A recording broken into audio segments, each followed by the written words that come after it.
जी तो हम पधार गए हैं आपके सामने आज फिर से बीएसटी के कुछ इंपॉर्टेंट क्वेश्चंस लेकर के। आज हम पढ़ने वाले हैं फिर से व्यवसाय अध्ययन का दूसरा पार्ट यानी कि प्रबंध के सिद्धांत, प्रिंसिपल ऑफ मैनेजमेंट। अभी 2 दिनों से कुछ ज्यादा ही बिजी थे तो इसलिए आपके पास वीडियो नहीं आ पा रहे थे। अब आज से फिर से रेगुलर वीडियो आने स्टार्ट हो जाएंगे। तो चलिए शुरुआत करते हैं आज के सबसे पहले क्वेश्चन पर, जो कि है वैज्ञानिक प्रबंध से आप क्या समझते हैं, इसकी विशेषताएं लिखिए। What do you understand by scientific management and right it's characteristics. अगर साइंटिफिक मैनेजमेंट की बात की जाए यानी कि वैज्ञानिक प्रबंध की बात की जाए तो इनके जन्मदाता के रूप में जाने जाते हैं FW टेलर। इन्होंने सन 1911 में, मतलब इनकी पुस्तक एक प्रकाशित हुई थी 1911 में, प्रिंसिपल ऑफ साइंटिफिक मैनेजमेंट यानी कि वैज्ञानिक प्रबंध के सिद्धांत, वैज्ञानिक प्रबंध के सिद्धांत के नाम से इनकी पुस्तक कब प्रकाशित हुई थी 1911 में। तभी से इनको वैज्ञानिक प्रबंध का यानी कि साइंटिफिक मैनेजमेंट का फादर कहा जाने लगा, मतलब कि वैज्ञानिक प्रबंध के जन्मदाता के रूप में इन्हें जाना जाने लगा। एक आपने और पढ़ा था फेयोल वाले सिद्धांत। तो अगर आपसे प्रश्न पूछा जाता है कि प्रबंध के सिद्धांतों के जनक कौन माने जाते हैं तो हेनरी फेयोल माने जाते हैं। वैज्ञानिक प्रबंध के सिद्धांतों के जनक कौन माने जाते हैं तो FW टेलर माने जाते हैं। FW टेलर के अनुसार ही हम परिभाषा लेकर के आए हैं कि वैज्ञानिक प्रबंध की परिभाषा क्या होगी। तो इन्होंने कहा है कि प्रबंध यह जानने की कला है कि हमको काम क्या करना है और उस काम को करने का सबसे उत्तम तरीका, सर्वोत्तम तरीका, सबसे अच्छे से अच्छा तरीका क्या है। क्या कहा इन्होंने कि प्रबंध यह जानने की कला है कि क्या करना है तथा उसे करने का सर्वोत्तम तरीका क्या है, सर्वश्रेष्ठ तरीका क्या है। ठीक है ना। अब हम बात करते हैं इनकी विशेषताओं पर। 5 विशेषताएं हमने लिखी हैं यहाँ पर, इन्हीं विशेषताओं पर चर्चा करने वाले हैं। ये 5 विशेषताएं हैं उद्देश्यों का पूर्व निर्धारण। जैसा कि हमेशा ही होता है, अगर हम किसी भी कार्य को करने जा रहे हैं तो सबसे पहले हम क्या करते हैं, उद्देश्यों का निर्धारण करते हैं, लक्ष्यों का निर्धारण करते हैं, मतलब कि गोल्स जो होते हैं वो डिसाइड करते हैं। यहाँ पर भी वही काम कहा जा रहा है कि वैज्ञानिक प्रबंध के जो जन्मदाता हैं FW टेलर, इनका ये मानना था कि किसी भी काम को करने से पहले उद्देश्यों या लक्ष्यों का निर्धारण सबसे पहले कर लिया जाना चाहिए। दूसरी बात है वैज्ञानिक विश्लेषण। तो वैज्ञानिक प्रबंध, नाम ही यहाँ पर लिखा हुआ वैज्ञानिक प्रबंध। वैज्ञानिक प्रबंध यानी जिसका संबंध विज्ञान से है। विज्ञान क्या कहलाता है कि किसी भी विषय का क्रमबद्ध ज्ञान, यानी कि यहाँ पर एक क्रमबद्धता पाई जाती है, मतलब कि नियम कानून जो भी बनाए जाते हैं उनको क्रम से पालन करते हुए काम किया जाता है। तभी यहाँ पर कहा गया वैज्ञानिक विश्लेषण यानी कि साइंटिफिक एनालिसिस। इनके अंतर्गत वैज्ञानिक तरीकों से जो भी कार्य हो रहे हैं तो वैज्ञानिक तरीकों से या वैज्ञानिक विधियों का प्रयोग करके विश्लेषण करने का प्रयास किया जाता है कि हम जो भी काम कर रहे हैं वो सही तरीके से हो पा रहा है या नहीं हो पा रहा है। तो पहली विशेषता क्या थी, उद्देश्यों का पूर्व निर्धारण। दूसरी विशेषता क्या है, वैज्ञानिक विश्लेषण। ठीक है, मतलब फर्स्ट है आपका प्री डिटर्मिनेशन ऑफ ऑब्जेक्टिव्स, दूसरा है साइंटिफिक एनालिसिस। अब तीसरे पे चर्चा करने जा रहे हैं श्रमिकों के कार्य पर अधिक ध्यान देना। श्रमिकों के कार्य पर अधिक ध्यान देने का तात्पर्य है मतलब much stress on working labours, यानी कि हमारे यहाँ जो भी कर्मचारी काम कर रहे हैं वो काम कर रहे हैं तो सही तरीके से कर रहे हैं कि नहीं कर रहे हैं, है ना। यहाँ पर एक बात और देखी जाती है कि अधिक से अधिक श्रम विभाजन करने का काम किया जाता है, मतलब वर्क को डिवाइड करने का काम किया जाता है कि ज्यादा से ज्यादा डिवाइड कर देंगे वर्क को तो हर व्यक्ति के पास छोटे छोटे से काम आएंगे, है ना। ये सिद्धांत आपका उसमें भी था, हेनरी फेयोल जी के द्वारा भी दिया गया है, इनके द्वारा भी दिया गया है। उसी चीज को यहाँ पर बताया जा रहा है कि उनके कार्य, श्रमिकों के द्वारा जो भी कार्य किया जा रहा है, पहली बात उसको बहुत छोटे छोटे भागों में डिवाइड कर दीजिए। जब छोटे छोटे भागों में काम विभाजित हो जाएगा तो उसके बाद हर एक व्यक्ति को जो काम मिलेगा तो वो एक ही प्रकार का काम मिलेगा, और जब कोई व्यक्ति उसी काम को बार बार करेगा तो उसमें उसको कुशलता हासिल हो जाएगी, यानी कि वो उस कार्य को बहुत ही अच्छे तरीके से कर सकता है। तो यही बात इसके अंतर्गत बताई गई है कि यहाँ कार्य का विभाजन करिए, उसके बाद वो कार्य सौंप दीजिए किसको, श्रमिकों को। किस आधार पर, उनकी योग्यता के आधार पर, उनकी रुचि के आधार पर। अगला है उत्पादन में वृद्धि। वैज्ञानिक प्रबंध की एक और महत्वपूर्ण विशेषता आती है उत्पादन में वृद्धि करना, है ना। इंक्रीज प्रोडक्शन, यानी कि प्रोडक्शन को इंक्रीज करना है। तो प्रोडक्शन को इंक्रीज करने के लिए जो बात यहाँ पर की जा रही है वो कैसे की जा रही है, मतलब ये ऐसा प्रयास करना कि न्यूनतम लागत पर, कम से कम कॉस्ट पर अधिक से अधिक उत्पादन कैसे किया जा सकता है, इस बात का निर्धारण या इस बात का यहाँ पर मतलब प्रयास किया था कि इस तरीके से कार्य हो जाए कि कम से कम लागत पर अधिक से अधिक उत्पादन संभव हो सके। अगला है आपका कार्य अध्ययन यानी वर्क स्टडीज। आपने इस लेसन में पहले पढ़ा भी होगा कि कार्य अध्ययन के अंतर्गत यहाँ पे ये मेन देखा जाता है कि हमारे जो श्रमिक कार्य कर रहे हैं उनका समय कितना लग रहा है, उनकी गति कैसी है, उनकी थकान कितनी हो रही है, यानी इसके अंतर्गत समय अध्ययन किया जाता है, थकान अध्ययन किया जाता है, गति अध्ययन किया जाता है। इस तरीके के कई सारे अध्ययन जो होते हैं वो कार्य अध्ययन यानी वर्क स्टडीज के अंतर्गत किए जाते हैं। इसके माध्यम से ये देखा जाता है कि हमारे यहाँ पर जो भी श्रमिक हैं तो वो जो श्रमिक हैं उनकी दशाएं कैसी हैं, है ना, वो कितनी जल्दी थक जाते हैं या किसी कार्य को करने में उनको कितना समय लगता है, दूसरे श्रमिक को वही कार्य करने में कितना समय लगता है, तो उसका एक आदर्श समय क्या होगा, किसी कार्य को करने के लिए आदर्श गति क्या होगी, कौन श्रमिक ऐसे हैं जो जल्दी थक जा रहे हैं या उनको काम में मन नहीं लग रहा। तो इस प्रकार के कई सारे अध्ययन जो होते हैं वो वैज्ञानिक प्रबंध के अंतर्गत किए जाते हैं। तो हमने यहाँ पर आज 5 विशेषताएं देखी इस प्रश्न की, मतलब कि वैज्ञानिक प्रबंध की प्रमुख विशेषताओं पर ध्यान दिया। जो पहला क्या था, उद्देश्यों का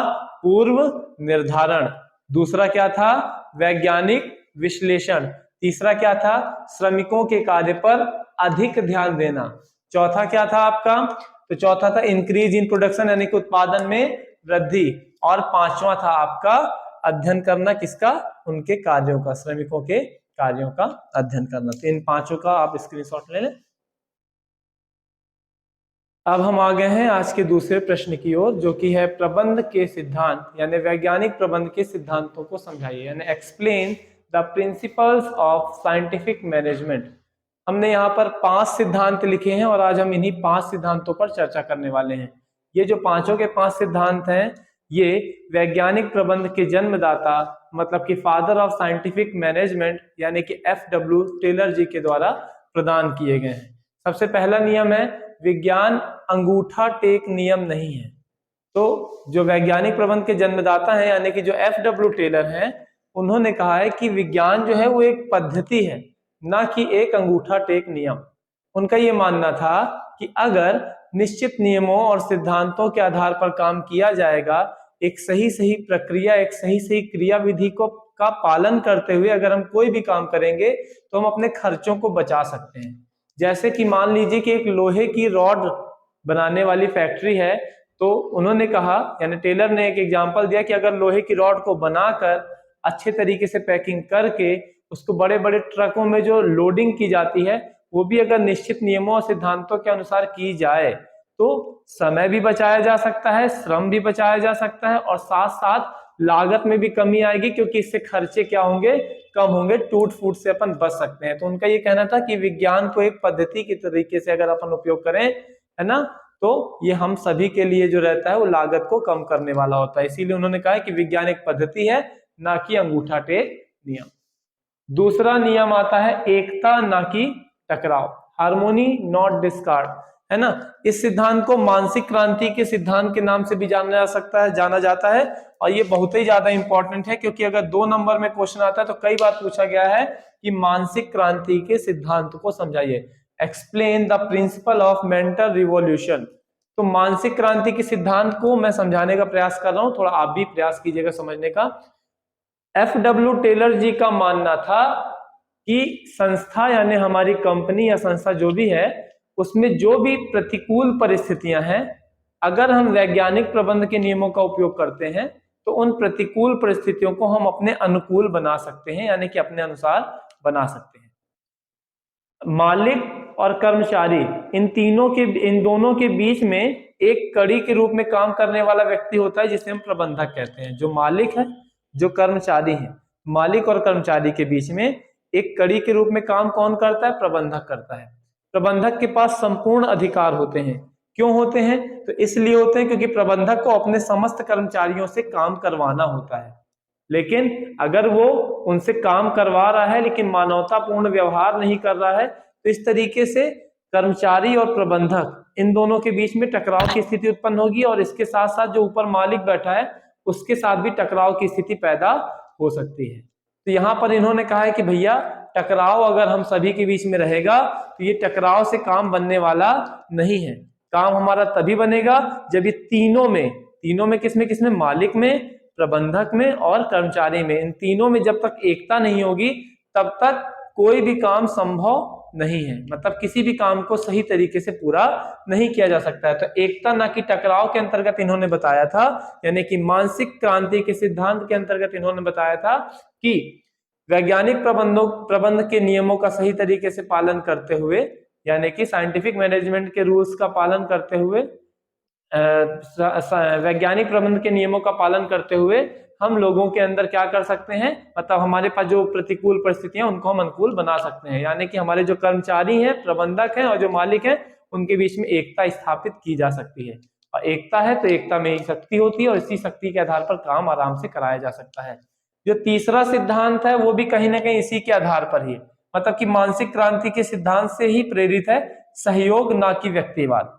मतलब कि कर्मचारियों के प्रति जो व्यवहार होता है वो पहली बात तो मानवतापूर्ण होना चाहिए। जो प्रबंधक हैं वो ऐसा नहीं है कि किसी एक कर्मचारी को ज्यादा महत्व दे रहे हैं तो बाकी को महत्व ही नहीं दे रहे हैं, है ना। इस तरीके की भावना प्रबंधक या मालिक की नहीं होनी चाहिए। अगर सभी कर्मचारियों के प्रति मालिक का भी और प्रबंधक का भी यानी मैनेजर का भी व्यवहार अगर मानवतापूर्ण रहता है, उनको सभी अधिकार दिए जाते हैं, उनकी बातें सुनी जाती हैं, तो ऐसी कंडीशन में उन सभी के प्रति, मतलब सभी लोगों के बीच में यानी कि मालिक, प्रबंधक और कर्मचारी तीनों के बीच में मधुर संबंध स्थापित होते हैं। और इन मधुर संबंधों के आधार पर ही क्या हो सकता है, सहयोग की भावना को प्रेरित किया जा सकता है। और जब सहयोग हम मिलेगा, मतलब सहयोग मिलने का तात्पर्य है कि जब कर्मचारियों को सहयोग की आवश्यकता है तो हम सहयोग प्रदान करें, और जब हमें सहयोग की आवश्यकता है तो हम अपने कर्मचारी से सहयोग मांगे।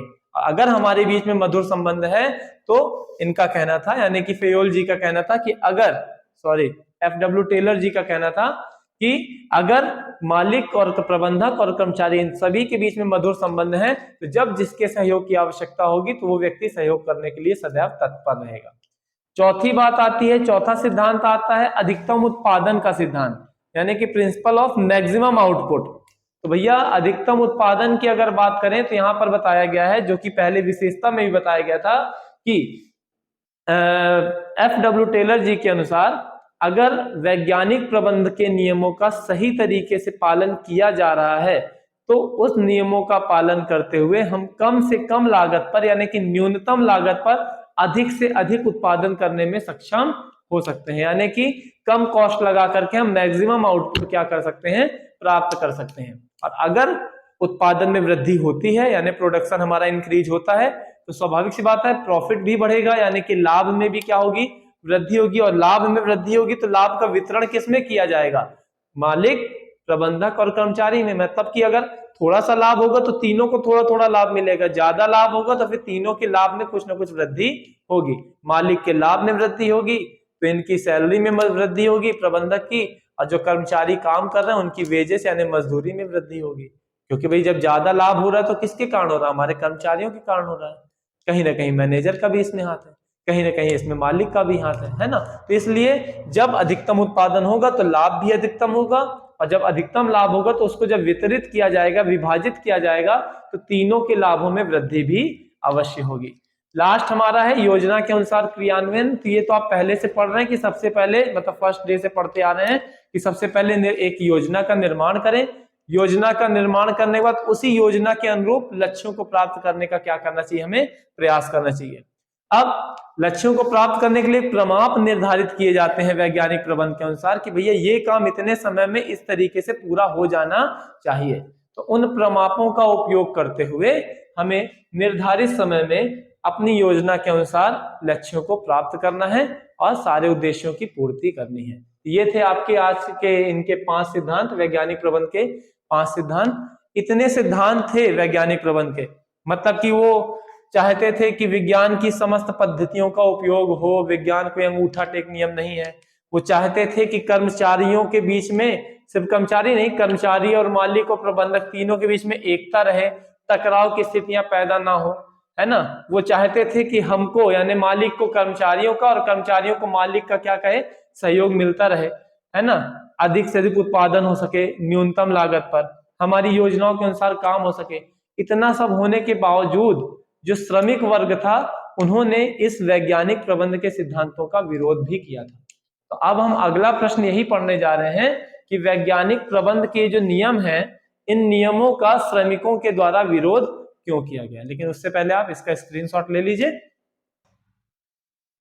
चलिए अब हम पहुंच गए अगले प्रश्न की ओर, जो कि है वैज्ञानिक प्रबंध का श्रमिकों के द्वारा विरोध क्यों किया गया। Why workers oppose scientific management, यानी कि साइंटिफिक मैनेजमेंट का वर्कर्स ने अपोज क्यों किया, यानी उसका विरोध क्यों कर रहे हैं। तो देखिए इसके कई कारण थे। अभी अपन ने इसके पहले पढ़ा था कि उनके क्या क्या सिद्धांत थे, क्या क्या नियम कानून थे। अब वो नियम कानून एक बनाने की बात अलग होती है, जब उनको लोगों के ऊपर लागू किया जाता है, कर्मचारियों के ऊपर लागू किया जाता है, तो भैया काम तो उस नियम को फॉलो कौन कर रहा है, हम आप तो नहीं कर रहे। फॉलो कौन कर रहे हैं, कर्मचारी, वर्कर्स। तो उन नियमों के आधार पर जो वो काम कर रहे हैं तो उनके ऊपर क्या प्रभाव पड़ा वो यहाँ पे बताया जा रहा है। तो सबसे पहली बात बताई गई है आदेशों की अधिकता, मतलब कि मल्टीप्लिसिटी ऑफ कमांड्स। देखिए आपने फेयोल के प्रिंसिपल्स में पढ़ा था आदेश की एकता का सिद्धांत, यूनिटी ऑफ कमांड। उसमें क्या कहा जाता था कि हर वर्कर को जो आदेश दिए जाते हैं वो किसी एक अधिकारी के द्वारा दिए जाने चाहिए, जिससे उनके अंदर कंफ्यूजन की स्थिति नहीं रहती, यानी कर्मचारियों में किसी प्रकार का कोई कंफ्यूजन नहीं रहता है। लेकिन इसमें क्या किया गया, वैज्ञानिक प्रबंध के अंतर्गत FW टेलर का कहना था कि भैया हमारे जितने भी कर्मचारी काम कर रहे हैं इनको विभिन्न प्रकार के अधिकारियों के आदेश को मानना ही पड़ेगा, सुनना भी पड़ेगा और मानना ही पड़ेगा। तो भैया इस तरीके से जो हमारे कर्मचारी होते थे, है ना, मतलब ऐसा क्यों किया जाता था, उनका ये कहना था कि जब 10 प्रकार के मैनेजर्स रहेंगे तो 10 अपना दिमाग देंगे तो जो उत्पादन हो सकेगा वो अच्छे तरीके से हो सकेगा, जो कर्मचारियों से काम कराया जाएगा वो अच्छे तरीके से हो जाएगा, कर्मचारियों से कम समय में ज्यादा से ज्यादा सब काम करा लिया जाएगा। तो ये कर्मचारी थक भी तो जाते हैं। तो बस वही कुछ बातें हैं। तो यहाँ पे क्या हुआ इसके अंतर्गत, मतलब आदेशों की एकता वाला जो सिद्धांत था, यूनिटी ऑफ कमांड, वो तो बिल्कुल इधर उधर हो गया, है ना। इसके अंतर्गत यानी जो FW टेलर ने सिद्धांत दिया उसके अंतर्गत एक ही कर्मचारी को विभिन्न अधिकारियों से आदेश मिलते थे और विभिन्न अधिकारियों से प्राप्त आदेशों को पालन करने में श्रमिकों को कठिनाई होती थी। वो समझ ही नहीं पाते थे कि क्या करना है और क्या नहीं करना है, किस तरीके से करना है, तो कंफ्यूजन की स्थिति हो जाती थी उनके पास। दूसरी बात, कठोर नियंत्रण, रिजिड कंट्रोल की बात की गई है। अब एक कर्मचारी है, उसके ऊपर नियंत्रण करने वाले 10-10 लोग अधिकारी आ रहे हैं। वो 10 अधिकारी आ क्यों रहे हैं, क्योंकि टेलर का मानना था कि कई सारे अधिकारी जो रहते हैं, तो कई सारे अधिकारियों के नियंत्रण में अगर हमारे कर्मचारी काम करेंगे तो उनकी कार्य क्षमता में क्या होगी, वृद्धि होगी। मतलब बहुत ही ज्यादा कठोर था। उनके कार्य के घंटे भी एक तो बढ़ा दिए गए थे और उसके बाद उस पर जो वो काम कर रहे थे तो उनको बिल्कुल आराम करने को मिल ही नहीं रहा था, क्योंकि हर समय कोई ना कोई अधिकारी उनके ऊपर नजर रखे रहता था, है ना। काम करने के तरीके चेंज करा देता था। अगर कोई कहता था कि भाई ऐसा है वैसा है, कुछ समस्या बताता है तो समस्या ना सुन के, ये समस्या सुनी भी जाती थी तो दूसरे तरीके से वो काम करने के लिए बता दिया जाता था, लेकिन काम उनसे लगातार करवाया ही जाता था, है ना। ऐसा क्यों किया जा रहा था, तो टेलर का मानना था कि भैया इससे हमारे कर्मचारियों की कार्य क्षमता में क्या होगी, वृद्धि होगी। बार बार इतना काम करेंगे तो उनकी कार्य क्षमता बढ़ने लग जाएगी। तो ये बढ़ने लग जाएगी तो इससे क्या हुआ, उन लोगों ने उनका विरोध ही करना शुरू कर दिया, क्योंकि इतना कठोर नियंत्रण वो मतलब सहन नहीं कर पा रहे थे। तीसरी बात है शोषण, एक्सप्लोटेशन की बात आ रही है। शोषण भी कहीं ना कहीं कठोर नियंत्रण से ही संबंधित है ना। इसके अंतर्गत भी क्या होता था, इसके अंतर्गत ये हो गया था कि इन्होंने व्यक्तिगत रूप से, मतलब कि जो टेलर की बात कर रहे हैं हम, FW टेलर की, FW टेलर ने क्या कह दिया था कि व्यक्तिगत रूप से, मतलब जो भी हमारे यहाँ कर्मचारी काम कर रहे हैं 10-10 अधिकारी उनको नजर रख रहे हैं, उसके बाद उनमें से सेलेक्ट किए जाते थे कि कौन कर्मचारी अच्छे तरीके से काम कर रहा है, कौन कर्मचारी अच्छे तरीके से काम नहीं कर रहा है। तो जो कर्मचारी का काम अच्छा लगता था उसकी वो लोग सैलरी बढ़ा देते थे, क्योंकि इनका ये मानना था कि कर्मचारी जो काम कर रहा है वो वेतन के कारण कर रहा है। अगर हम उसके वेतन को बढ़ा देंगे तो उसका मन हमारे इस संस्था में लग जाएगा और वो और ज्यादा मेहनत करेगा। तो वेतन तो बढ़ाते थे, तो किस आधार पे बढ़ाते थे, जो ज्यादा अच्छे से काम करेगा, जो ज्यादा समय तक काम करेगा। तो जब इस तरीके से कुछ कुछ व्यक्तियों का वेतन बढ़ाया गया, यानी कि इंडिविजुअल रूप से कुछ लोगों की सैलरी बढ़ा दी गई, बाकी लोगों की सैलरी में बढ़ोतरी नहीं की गई, तो कर्मचारियों का आपस में ही मन मुटाव शुरू हो गया, वो आपस में ही लड़ना शुरू कर दिए, है ना। और जब इसका कारण पता किया गया तो कारण यही था, है ना, कि भैया कि जो हमारे अधिकारी हैं वो हमारे द्वारा हमारे साथ एक समान व्यवहार नहीं कर रहे हैं, है ना, मतलब विभेदात्मक मजदूरी जो होती है ना, उस सिद्धांत का पालन इन्होंने करना स्टार्ट कर दिया था। तो उसके अंतर्गत सभी जो कर्मचारी थे काम वही कर रहे हैं, लेकिन उनके आधार पर जो उनको सही लग रहा था उसकी सैलरी बढ़ा दी जा रही थी, और जो काम सही तरीके से नहीं कर रहा था तो उसकी सैलरी नहीं बढ़ाई जा रही थी, है ना। तो ये एक तरीके से उन्होंने कहा कि इस तरीके से तो हमारा शोषण किया जा रहा है, वही वो उनका चहेता है तो उसकी सैलरी बढ़ा दी गई उतना ही काम करने पर, और हमारे साथ यहाँ शोषण हो रहा है, हम भी वही काम कर रहे हैं, हमको उतनी सैलरी प्रदान नहीं की जा रही है। लास्ट एकाकीपन और नीरसता।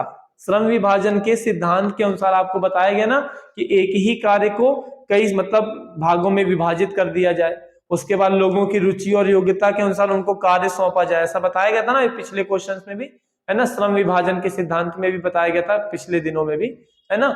इसके अकॉर्डिंग क्या किया जाता है ना, कि व्यक्ति को अपना एक काम दे दिया जाता है। मतलब जैसे मैंने शर्ट का एग्जांपल दिया था कि जो बड़ी बड़ी फर्में होती हैं तो फर्म में कॉलर बनाने का काम कोई और करता है, इतना ये बनाने का काम कोई और करता है, यहाँ से यहाँ तक बनाने का काम कोई और करता है, पॉकेट का काम कोई और करता है। तो इस तरीके से श्रम विभाजन कर दिया गया। जब श्रम विभाजन कर दिया जाता है और लंबे समय तक जब मजदूरों को या कर्मचारियों को एक ही काम करना पड़ता है तो एक ही काम करते करते उनमें क्या आ जाती है, निरस्ता आ जाती है, एकाकीपन आ जाता है, उनके काम में उनको मजा नहीं आता है, क्योंकि काम में किसी प्रकार का बदलाव है ही नहीं। सुबह से शाम तक आप पॉकेट बनाए जा रहे हो, सुबह से शाम तक आप कॉलर बनाए जा रहे हो, तो इससे उनमें क्या हो जाती है, निरस्ता आ जाती है। ये जो निरस्ता है ना, ये भी एक कारण थी जिसके कारण इन्होंने क्या किया, वैज्ञानिक प्रबंध के सिद्धांतों का या FW टेलर का विरोध किया। तो क्या क्या मैंने बताया, कई सारे अधिकारियों का आदेश मानना पड़ता था, आदेशों की अधिकता के कारण इन्होंने क्या किया, इनका काम छोड़ दिया, इनका विरोध किया। कठोर नियंत्रण, इनको कई सारे अधिकारियों के नियंत्रण में रह करके काम करना पड़ता था जो इनको बर्दाश्त नहीं था। शोषण, तो भैया व्यक्तिगत रूप से मजदूरी बढ़ाई जा रही थी, किसी की बढ़ा रहे हैं किसी की नहीं बढ़ा रहे हैं, तो इसको भी उन्हें लगा कि भैया हम भी वही काम कर रहे हैं, हमको ज्यादा सैलरी नहीं दी जा रही, ये एक कारण था। और फिर चौथा था कि श्रम विभाजन के अंतर्गत इनके कार्य का कुछ ज्यादा विभाजन कर दिया गया था, वही छोटा सा काम एक इनको दिया गया जो इनको सुबह से शाम तक करना पड़ता था, जिसको करते करते उनमें निरस्ता आ गई थी, उनको काम में मजा नहीं आ रहा था, जिसके कारण उन्होंने इनका विरोध करना प्रारंभ कर दिया। ये कुछ कारण थे जिसके कारण वैज्ञानिक प्रबंध के सिद्धांतों का विरोध किया गया। आज के लिए मैं इसमें इतना ही चाह रहा हूं। इसका अगला वीडियो जो हम लेकर के आएंगे उसमें इस चैप्टर के जितने भी डिफरेंसेस हैं उन डिफरेंसेस पे बात करेंगे। डिफरेंस BST में ज्यादातर पूछे जाते हैं, तो डिफरेंसेस पे चर्चा करेंगे हम अगले वीडियो में। चलिए आज के लिए इतना ही, ऑल द बेस्ट।